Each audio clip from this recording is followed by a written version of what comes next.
y a 5 ans, genre quand j'en parlais, les gens me disaient tu fais du blanchiment d'argent. Alors pas vraiment en fait, non. Nous on aide les gens à faire leur déclaration, donc c'est un peu l'inverse.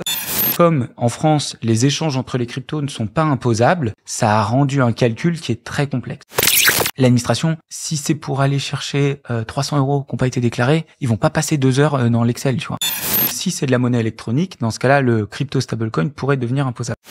Tous les acteurs automatiquement partageront ces données avec l'administration fiscale. C'est pour de 2026. Bienvenue sur Les Investisseurs 4.0, le podcast qui explore les stratégies et les méthodes pour développer son patrimoine immobilier quand on a 40 ans, un job à plein temps et une vie de famille trépidante. Dans un contexte de forte reprise des cours des crypto-monnaies, à l'heure où je parle, le Bitcoin est à 95 000 $. Il est fort à parier que tu as pris quelques gains sur ton portefeuille. Tu es peut-être resté en stablecoin ou tu veux au contraire aller jusqu'au bout, jusqu'au cash out pour utiliser une partie de tes gains. La provenance de tes gains est peut-être issue des mécanismes obscurs du DeFi, staking, lending, etc. Et tu te demandes comment déclarer tous ces cas de figure et tous ces revenus issus de la crypto et des crypto-actifs et comment être en règle par rapport à l'administration fiscale. C'est le sujet de notre conversation aujourd'hui avec Pierre Morisot, le fondateur et directeur de Waltio, une plateforme d'accompagnement à la déclaration fiscale de ces cryptoactifs. Pierre a vu passer beaucoup de configurations clients depuis la création de Waltio il y a 5 ans.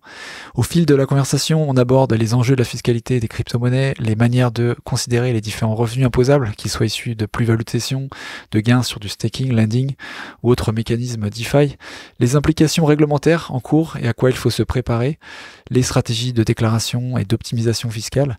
Bref, un épisode qui devrait t'éclairer sur l'implication de tes investissements crypto pour ton imposition. N'oublie pas quand même de penser à contacter un avocat fiscaliste si dans tous les cas de figure, même si tu es beaucoup mieux informé et que tu seras beaucoup mieux informé après l'écoute de cet épisode. Avant de démarrer, je t'invite, si tu apprécies ce contenu, à t'abonner au podcast sur ta plateforme d'écoute préférée, Apple Podcasts, Spotify, YouTube même surtout, et à t'inscrire à la newsletter hebdo qui l'accompagne et qui répertorie chaque semaine l'essentiel des apprentissages du podcast et de mes découvertes au travers des invités et de mon aventure aussi entrepreneuriale. Tu peux trouver tout ça sur le lien investisseur avec un s40.com/nl. Allez, sur ce, on part optimiser la déclaration de tes cryptos. Avec Pierre, c'est parti. Salut Pierre, bienvenue chez les investisseurs 4.0. Hello, merci de me recevoir. Merci à toi et bienvenue à tous qui nous voyaient peut-être. On a un cadre ici, on est au salon France FinTech et Révolution. Ouais. Très content de te retrouver pour cette occasion. On va parler crypto et fiscalité. Est-ce que tu peux te présenter aux personnes qui te connaissent pas peut-être? Ouais. Donc je m'appelle Pierre Morisot, je suis président, cofondateur, CEO de Waltio, logiciel fiscal de crypto-monnaie qui aide en gros les personnes qui ont des cryptos à suivre leur patrimoine, le comprendre, et faire leur déclaration fiscale. Donc, calculer les plus et moins-values et remplir, quand on a réalisé des opérations imposables, remplir cette déclaration fiscale annuelle. Ça marche. Et t'es venu comment aux crypto? Ouais, en gros, moi mon parcours, j'ai un background financier, donc j'ai bossé pendant 5 ans en analyse de données et en finance. Je reviens en France en 2018, donc après le bull market de 2016-2017, et donc je me dis j'ai envie de calculer mes gains pour voir à peu près combien j'ai gagné et déclarer, le mettre dans ma déclaration fiscale. Et là, je vois que c'est infaisable. Comme j'avais cette formation financière, j'étais capable de faire mon modèle sur Excel, de tout retracer et autres. Mais je me dis mais c'est pas possible, quoi. La personne qui a des cryptos, on doit pas imposer à chaque personne de suivre toutes ces opérations. Et chacun va pas développer son tableau ou son propre outil. Et donc quand j'en parle, il y a des gens qui me disent moi j'ai codé mon propre truc. Et c'est comme ça que j'ai rencontré Ben, mon associé CTO. Et donc très rapidement, lui me dit attends, mais moi je suis développeur, je peux aussi le faire. Et donc on a onboardé nos tout premiers utilisateurs clients en leur disant écoutez, on peut faire votre calcul de plus ou moins value. Et voilà, et ouais, c'est 6 ans après, c'est 2 Français sur 3 qui déclarent leurs gains et revenus en crypto grâce à Waltio. Parce qu'à l'époque, du coup, il y avait le cadre fiscal, il y avait les textes qui étaient là. Voilà, Bercy avait pondu une formule, et ensuite, débrouillez-vous, quoi. Même pas. Bercy avait dit, on va assimiler les cryptos à un régime existant. Et donc après, il y a eu un travail 2018-2019, ça a été mettons en place un régime fiscal spécifique pour les crypto-monnaies qui, en fait, correspond exactement à la réalité des cryptos. Donc avec définition de l'actif numérique, qu'est-ce qu'une crypto, qu'est-ce qu'un actif numérique, et la flat tax, un taux d'imposition et un certain nombre de sujets qui est spécifique pour les cryptos, quoi, pour expliquer et mettre une loi et un cadre fiscal. Ça marche. D'accord, ouais, donc t'es vraiment tombé dedans en fait parce que t'as l'expérience et le goût dans la donnée, tu disais mais vraiment c'est une aventure de start-up entière, quoi. Tu t'es lancé dans le projet à fond. Ouais, complètement. Moi depuis toujours, j'ai toujours voulu être entrepreneur. Ma mère a lancé une entreprise, ça m'a ça m'a toujours excité. Et c'est vrai que là, il y a eu le croisement du temps. C'est un sujet qui me passionnait, moi, aider les gens à suivre leur patrimoine, à le gérer en crypto et en même temps à faire les aider dans leur déclaration fiscale, parce que même encore maintenant, les cryptos c'est quand même mal vu. Mais il y a 5 ans, genre quand j'en parlais, les gens me disaient tu fais du blanchiment d'argent. Alors pas vraiment en fait, non. Nous on aide les gens à faire leur déclaration, donc c'est un peu l'inverse. mais donc ça m'éclatait parce que tu voyais tout le potentiel et on peut en reparler. Mais tu vois, les cryptos c'est, je pense, la principale révolution financière bancaire qu'on vit. C'est incroyable comme potentiel, comme utilisation. Et je me suis dit, mais en même temps, si chacun doit développer son propre outil, ou personne déclare, ça va rester un truc un peu à part. Et donc, il y a besoin de ça pour que ça devienne un actif financier comme les autres, quoi. Ouais, pour aider l'adoption. Exactement, ouais, tout à fait. Quelles sont, pour résumer du coup aujourd'hui, à l'heure où on se parle, les obligations fiscales, les choses à faire, enfin à quoi on est obligé quand on détient, quand on est actif en fait sur ce secteur-là? On a 3 trucs à faire. Alors, je parle français, donc résident fiscal français. 3 choses. 1, c'est si on détient ces cryptos sur des comptes qui sont étrangers, on doit informer l'administration fiscale de la détention de ces comptes. C'est-à-dire exactement comme si tu avais un compte en Allemagne, en Suisse, en n'importe où. Tu vois, un compte bancaire aux États-Unis, tu dois dire, attention, je détiens ce compte, formulaire 3916 bis, pas besoin de calculer rien du tout, juste informer, j'ai un compte bancaire, un compte de crypto, qui est enregistré à l'étranger. Donc ça, c'est évidemment si on a un compte étranger. Si on a que des comptes français, on n'a pas besoin de le faire. Deuxième obligation, si on a réalisé une opération imposable, on doit calculer le gain. Donc le gain, c'est la différence entre ce qu'on a un prix d'achat et un prix de vente.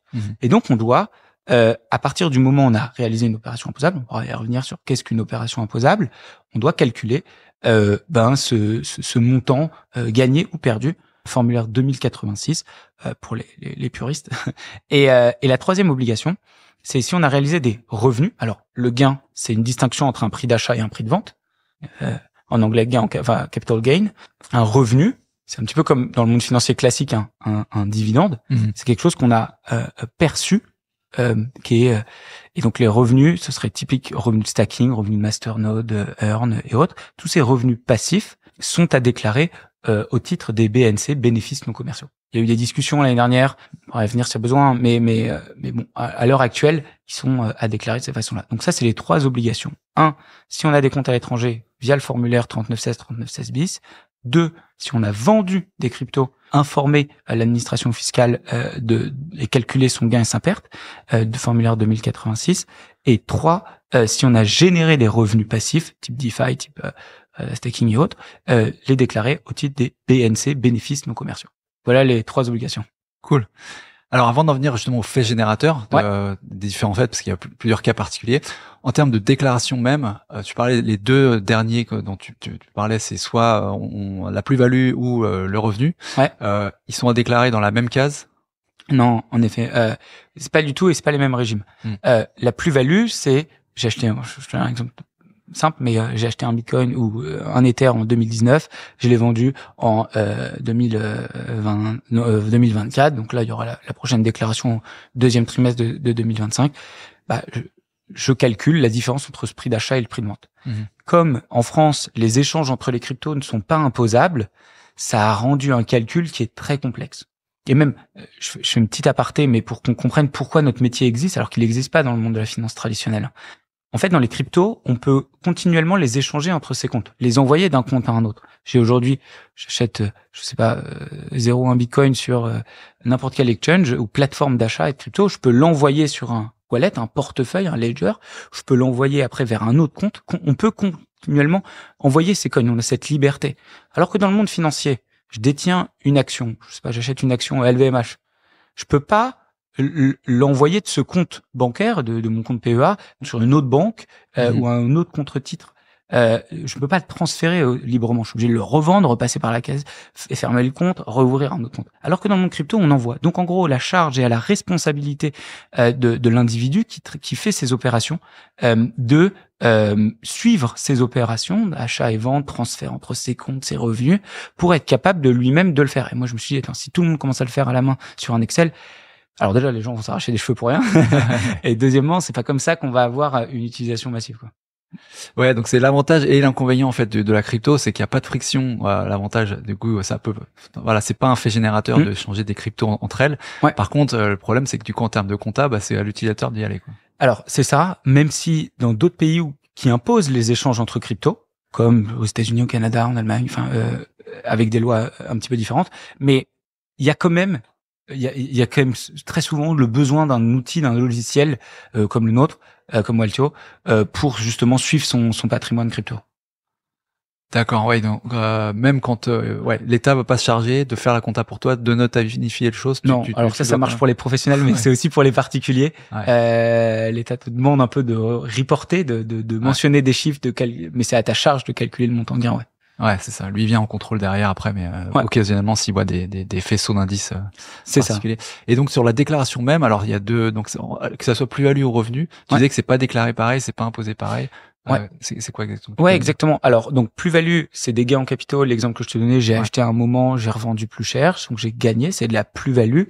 Donc là, c'est du gain, lié à une différence entre un prix d'achat et un prix de vente. Et donc, c'est le formulaire 2086 pour le terme technique, c'est de la cession d'actifs, gain sur cession d'actifs numériques.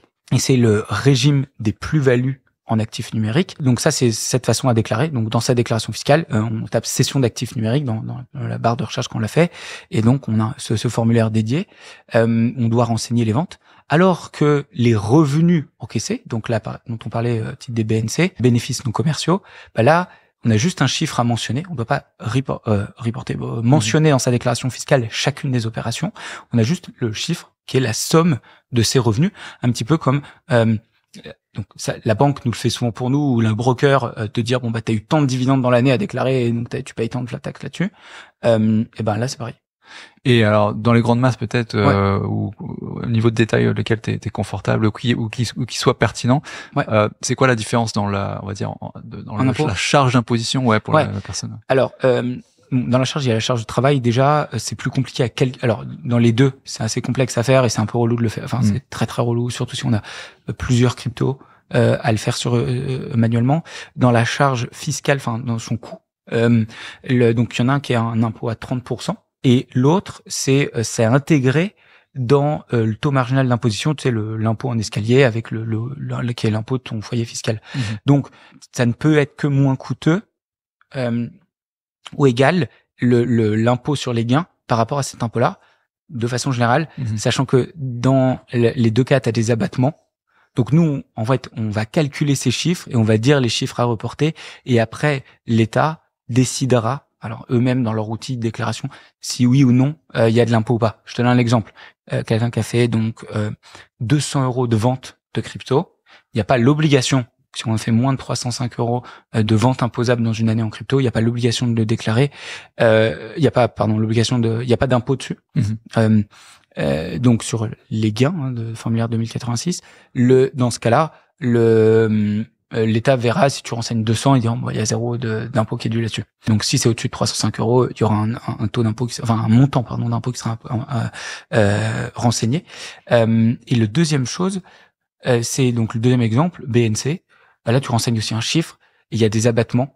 Je peux rentrer dans les détails, mais c'est aussi un peu complexe. Mais tu as des abattements et ça rentre aussi dans tes revenus généraux. Donc ça, c'est dans tous tes autres revenus. Type salaire ou pas? Ouais, exactement. Ouais, ok. Et donc là, pareil, tu as aussi pas mal d'abattements. Donc souvent les gens disent c'est assez injuste parce qu'en fait ça s'entend, j'ai pas revendu ces cryptos, donc j'ai eu des revenus stacking mais je les ai pas vendus. Mon but c'était c'est de partager un peu la règle, et donc là pareil il y a pas mal d'abattements. Et donc nous on voyait 92% des utilisateurs Waltio sur cette purement revenu BNC n'ont pas d'impôt ou un montant qui est plus faible lié aux abattements. Donc sur la partie BNC, parce qu'en fait, les gains de stacking, sauf si on est professionnel, c'est souvent des sommes modérées, tu vois, comme les dividendes.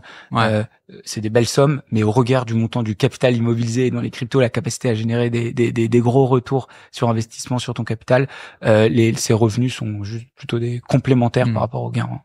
Est-ce que t'as vu les revenus comme ça, type BNC, des revenus de crypto, faire passer un seuil en termes de taux marginal d'imposition, tu vois, et est-ce que ça peut, en période notamment, parce que c'est volatile, carrément. Est-ce que ça peut être de nature à ce que tu passes d'un seuil et d'un coup ta charge d'imposition d'une année, elle est... Donc déjà, c'est plein de cas particuliers. La Dan sortait le chiffre, je crois, le 8% ou 10%, merde, j'ai oublié, 10% des gens qui détiennent des cryptos, donc tu vois, sur plusieurs millions de personnes en France, t'as clairement plein de cas particuliers et différents. Mais prenons un développeur, quelqu'un qui a pas de métier, mais qui en fait génère tous ses gains et ses revenus au-dessus en crypto. Il est évident que ça va le faire augmenter, et surtout s'il s'enrichit, ça va faire changer son taux marginal d'imposition, parce que s'il n'a aucun autre revenu, il est à zéro.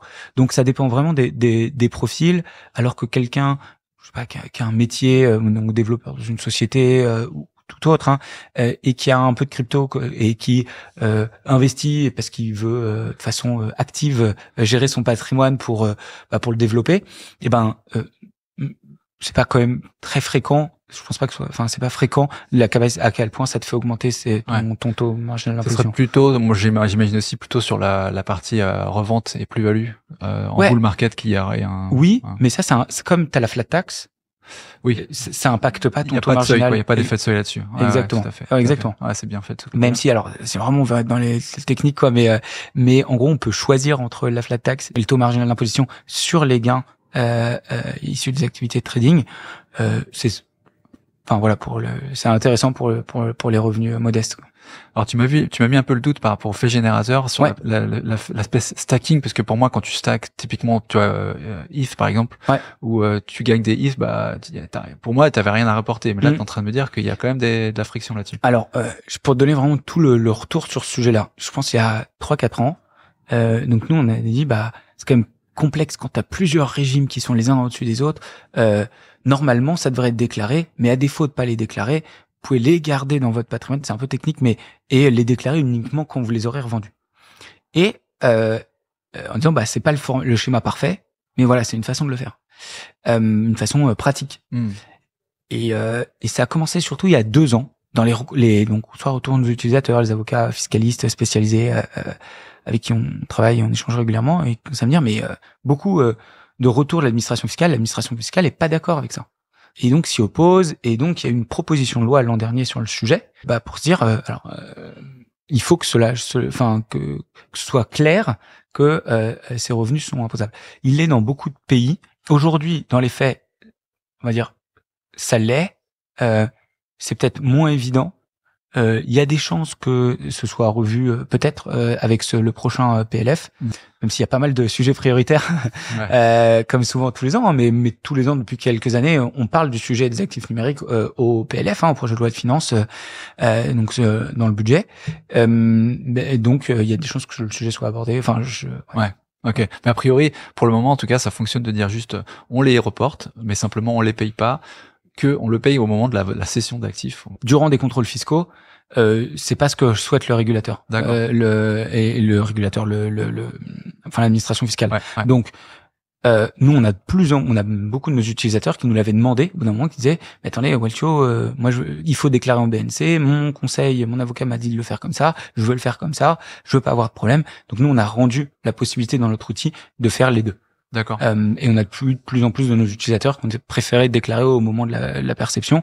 Donc c'est des gens qui regardent et accumulent des actifs numériques et qui paient de l'impôt en fiat sur des actifs qu'ils n'ont pas encore revendus. Exactement. Okay. Ouais.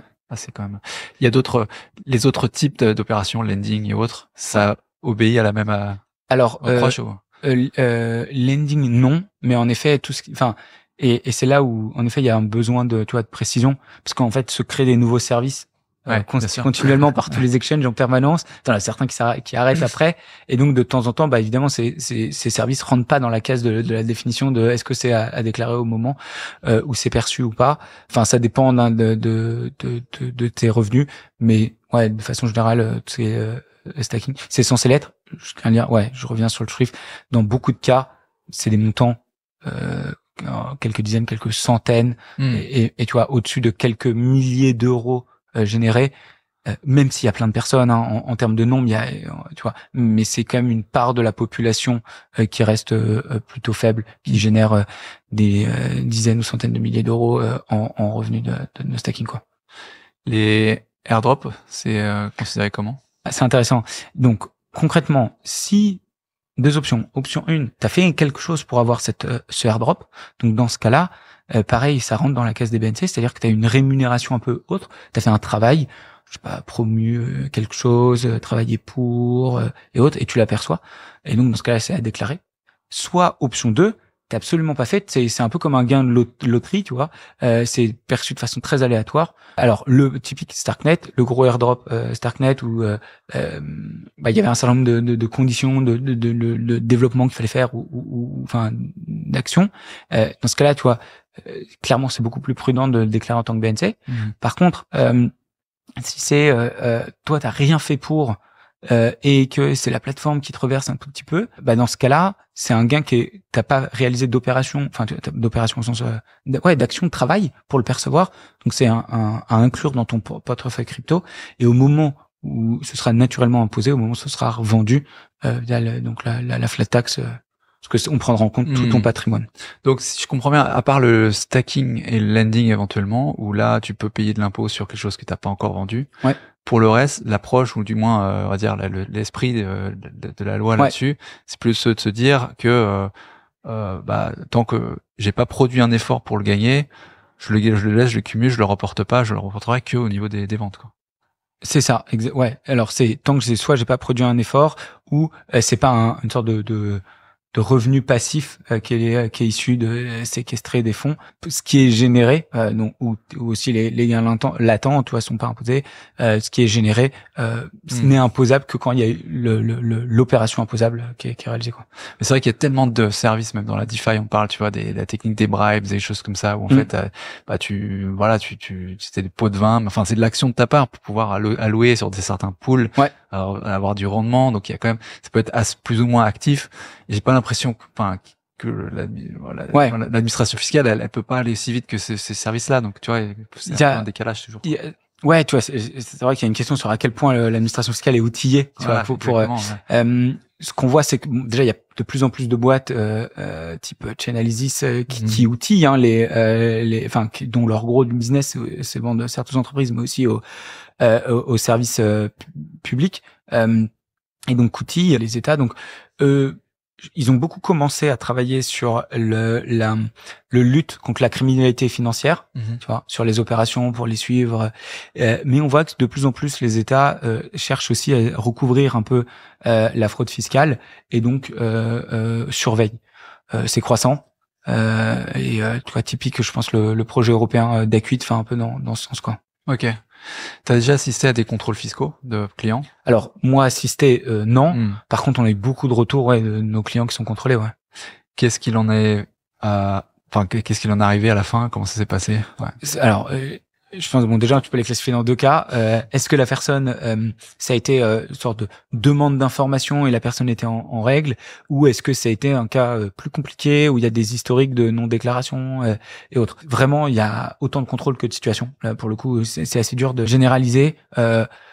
Donc, ce qui se passe, c'est qu'il y a eu, quand il y a un certain seuil, c'est toujours intéressant d'avoir un conseil, donc un avocat fiscaliste qui est spécialisé dans le sujet. Vraiment, j'insiste là-dessus, quoi, les avocats fiscalistes spécialisés dans les enjeux fiscaux des crypto-monnaies. Et sinon, nous, on produit un certain nombre de documents qui permettent, si la personne a bien déclaré correctement, de justifier sa bonne foi, qui montrent le détail des calculs, donc ce qu'on voit depuis plusieurs années, il y a quand même un fort taux d'abandon des contrôles fiscaux une fois qu'il y a eu une présentation des pièces. Après, ça dépend énormément d'un montant de gain. Quelqu'un qui d'un coup déclare, je sais pas, qui a déclaré son foyer fiscal 40 000 euros toute sa vie et d'un coup dit ah bah tiens cette année j'ai eu 1,5 million en crypto, et alors qu'il n'y a jamais eu de compte déclaré dans le passé, jamais aucun gain, aucun revenu, aucun gain, bah, tu peux imaginer que à Bercy, ça fait un peu partie des trucs qui alertent ou ils vont se dire ah bah ils vont peut-être plus prioriser ces contrôles. Un dernier point sur le contrôle fiscal, il y a un enjeu économique dans le contrôle fiscal. C'est-à-dire que l'administration, si c'est pour aller chercher 300 euros qui n'ont pas été déclarés, ils vont pas passer 2 heures dans l'Excel, tu vois, ou plus. Alors, ou sinon, pour bien préciser, c'est qu'il y a d'autres problèmes à côté, tu vois, en dehors de crypto. Et là, c'est pas trop un problème lié au crypto, c'est plus général, tu vois. Ouais, ça dépend beaucoup des situations et il y a de façon générale, c'est incroyable le nombre de contrôles qui sont rapidement abandonnés quand un certain nombre de documents et de détails des montants renseignés sont partagés, quoi. Ouais, donc l'idée c'est si tu fais preuve de bonne foi en ayant justement contracté un service auprès de Waltio ou autre, pour dire bah voilà, j'essaie d'être au carré, déjà tu vas être voilà. Mais même et tu vois, même la personne qui veut le faire soi-même et qui va reprendre tous ses calculs, tu vois, sur Excel et suivre toutes ses opérations, bah pourra aussi dans ce cas-là justifier, hein, c'est pas pour Waltio mais présenter Waltio, mais l'idée c'est que dans ce cas-là, il faut être carré en fait sur le suivi de ces opérations, surtout d'investissement et de sortie et les grands flux entre les comptes. Plus c'est propre, plus ce sera facile. Bercy a accès, tu parlais d'un cas où tu vois là, t'as 40 000 euros d'un coup 1,5 million. Tu parles de quel compte? Est-ce que tous les comptes exchange centralisés avec KYC, tu vois, Kraken, Binance, Coinbase, tout cela en fait sont libre d'accès de Bercy? Comment est-ce qu'ils s'aperçoivent que d'un coup tu as un énorme montant? Ouais. Alors non, comment est-ce que Bercy s'aperçoit que c'est un énorme montant? C'est dans ta déclaration. Donc si si tu déclares c'est dans ta déclaration, ils voient. Est-ce que Bercy a accès à ces exchanges? Oui et non. Non de façon automatisée, oui sur demande. Donc Bercy envoie et toutes les administrations fiscales mondiales régulièrement à beaucoup de PSAN ah bah tiens, est-ce que vous pouvez me passer les comptes de telle personne? Et il y a Kraken plusieurs fois depuis maintenant 4-5 ans avait partagé publiquement le nombre de demandes auxquelles ils répondaient en expliquant que c'était un peu beaucoup, que c'était pas leur métier, tu vois, de répondre à toutes les administrations fiscales du monde entier et donc c'était intéressant. Ça reste marginal. Évidemment qu'ils n'envoient pas, tu vois, 1 million de demandes, mais ouais, c'est des choses qui arrivent. Et je pense que tu vois le fait de avec l'enregistrement et l'agrément PSAN, donc qui est un certificat qui permet aux acteurs d'être enregistrés, d'être suivis par l'AMF, bah, ça donne aussi une force un pouvoir supplémentaire à l'administration française en cas de doute sur un contribuable, un individu, d'être capable de mieux le contrôler, d'accéder aux informations. Encore un argument pour dire que la crypto c'est pas caché et que en gros t'es exposé à tout, quoi. Un peu comme un bancaire. Ouais, à partir du moment où tu donnes déjà, non mais juste t'envoies ta carte d'identité, une photo de toi et que le PSAN, l'exchange en question a l'obligation de conserver ton historique de transaction. Faut arrêter de croire que qu'on vit dans un monde parallèle, quoi. Et on peut, tu vois, réfléchir philosophiquement, est-ce que c'est bon ou pas. La réalité était que si on veut que les cryptos deviennent un instrument financier comme d'autres, tu vois, c'est un peu cohérent que ça passe par là. Et de la même manière, si ça passe comme un peu mainstream, est-ce qu'il y a des outils d'optimisation fiscale, des choses qui sont légales et juste bien avisées? Ouais. Alors oui et non. Il n'y a pas de gros moyens d'optimisation fiscale aujourd'hui, en tout cas en France, tu vois. L'administration fiscale dira parce que le fait que le crypto est pas imposable, c'est déjà on va dire un gros moyen. Mais donc quels sont les moyens d'optimisation? Bah c'est pas vraiment de l'optimisation fiscale, mais on a beaucoup de nos utilisateurs qui sont venus qui disent bah moi j'aurais mis un montant à la louche si j'avais pas utilisé Waltio, parce que j'ai fait pas mal de transactions et j'avais pas trop envie depuis plusieurs années de passer du temps à connecter mes comptes sur Waltio et tout. Et en fait, sans vous, j'aurais déclaré un plus. Donc parce que j'en sais rien, j'ai revendu pour 50 000 euros et donc j'allais déclarer 30% de ce que j'ai revendu. Tu vois, comme si tu avais investi 0 et d'un coup tu avais eu 100, ou 50 pardon, dans mon exemple 0. Et donc on a nos utilisateurs les plus ceux qui ont fait le plus d'opérations, qui ont généré le plus de gains, il y en a pas mal qui nous ont dit grâce à vous, je paye moins parce qu'en fait à avoir tout suivi, je peux faire un truc granulaire et minutieux et c'est propre. Parce qu'il il reportait la vente, produit de la vente plutôt que la gain. C'est exactement ça. Supérieur, quoi. Tout à fait, exactement. Qui est en gros un peu le montant maximal. Et donc, c'est un peu dommage d'être imposé à 30% sur, dans ce cas-là, tout ton patrimoine, enfin toute la partie de ton patrimoine crypto que tu revends, quoi. Ouais, d'accord.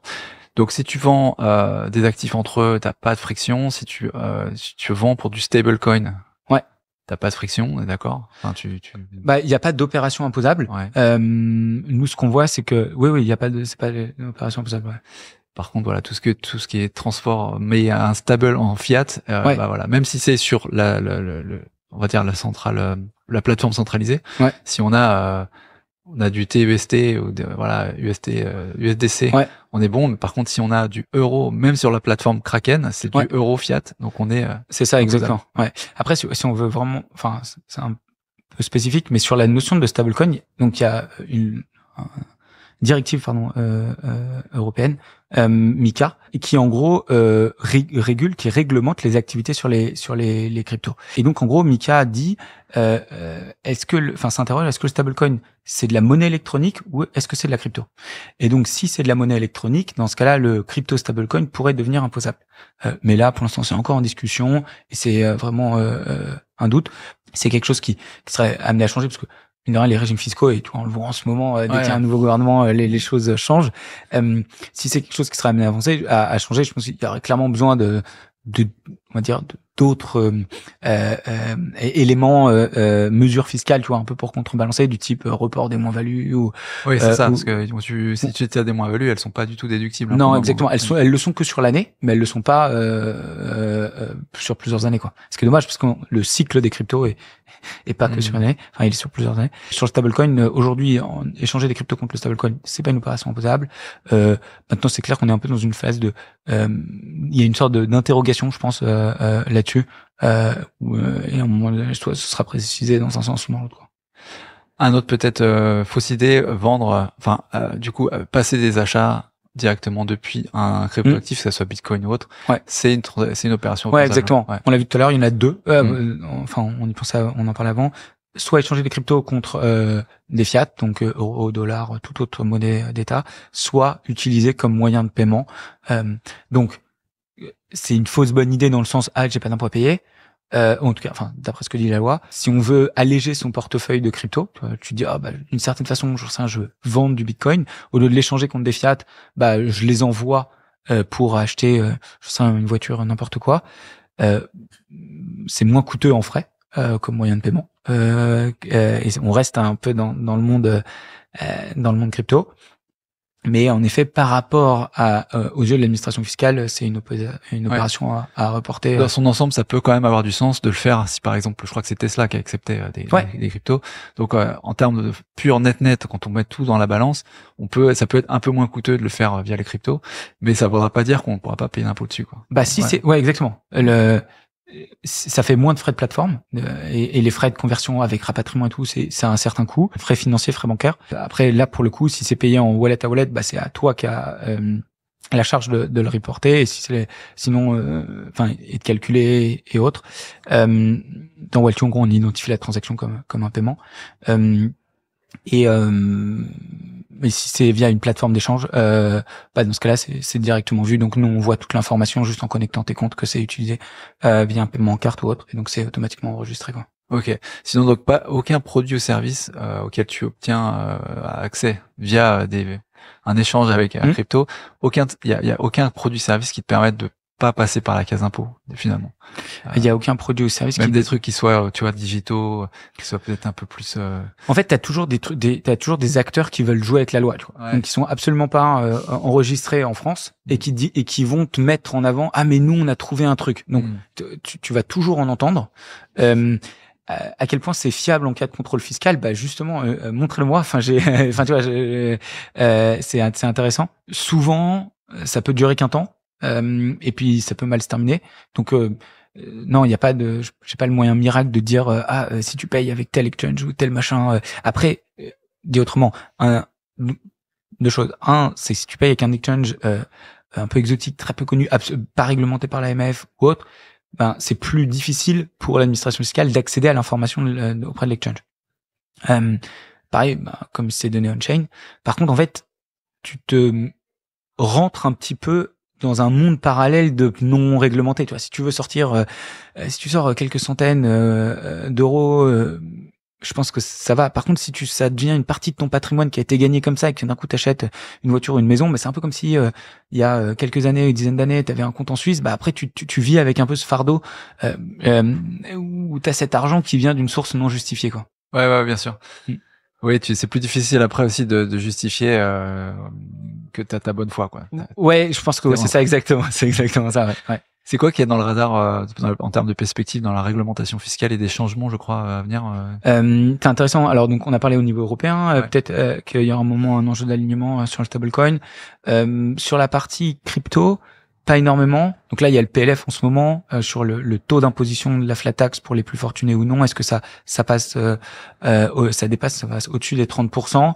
Ouais, enfin voilà les grands sujets. Je pense qu'il y aura peut-être un sujet aussi de préciser si oui ou non les revenus, on en parlait juste avant, de stacking masternode, enfin ces revenus passifs sont imposables au moment de la perception. Je pense que ça doit être clarifié.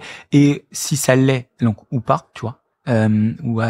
Et si ça l'est, tu vois, quelles sont les conditions? Il y avait une réglementation DAC8, j'ai lu ça quelque part, ça c'est important ou... C'est DAC, c'est directive administrative cooperation. Donc c'est la coopération administrative entre tous les États membres. La fiscalité, c'est un truc qui est très local. L'Europe contrôle pas mal de choses, enfin dirige pas mal de choses, mais la fiscalité, c'est vraiment resté aux yeux de chaque pays.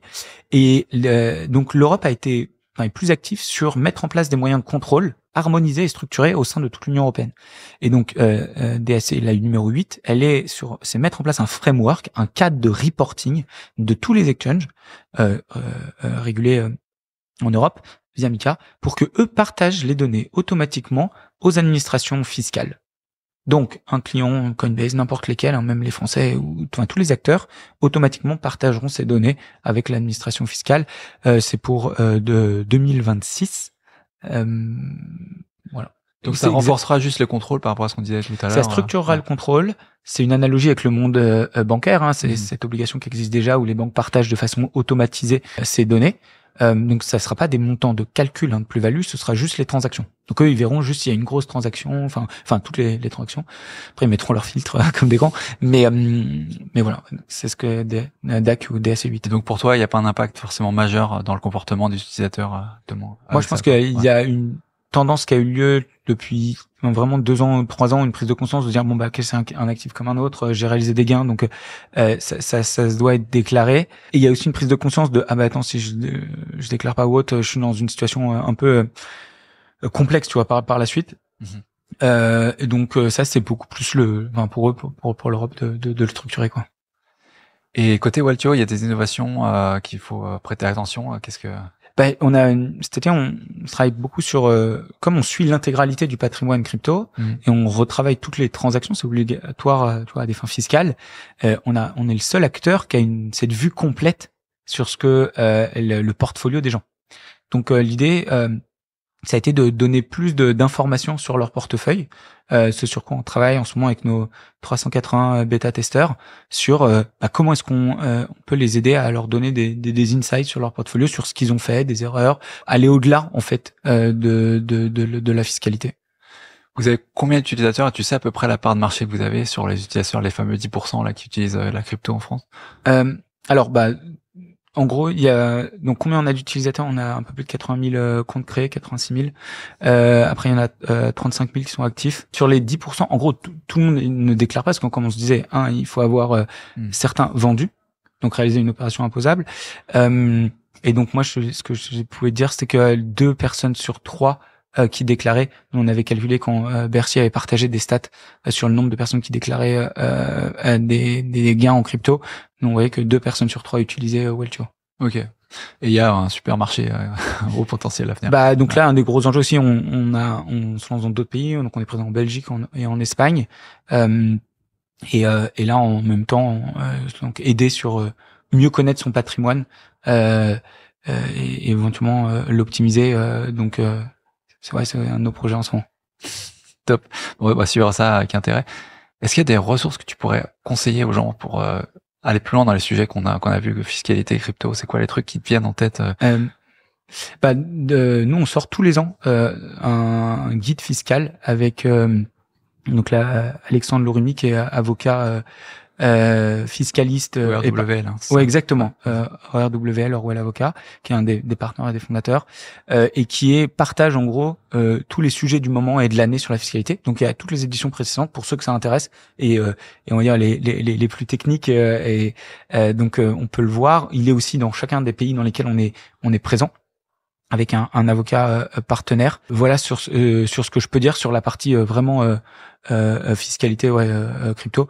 Nous on a une newsletter qu'on sort tous les 15 jours qui est un petit peu, alors pour les passionnés de la fiscalité, hein, mais et maintenant même on couvre les sujets réglementaires de la crypto, qui sort tous les 15 jours, qui est gratuite aussi, est disponible. Il y a sur le livre blanc, il y a plus de 45 000 personnes qui l'ont téléchargé. Ouais, c'est un intérêt. En France, je pense, la fiscalité, c'est toujours quelque chose qui plaît.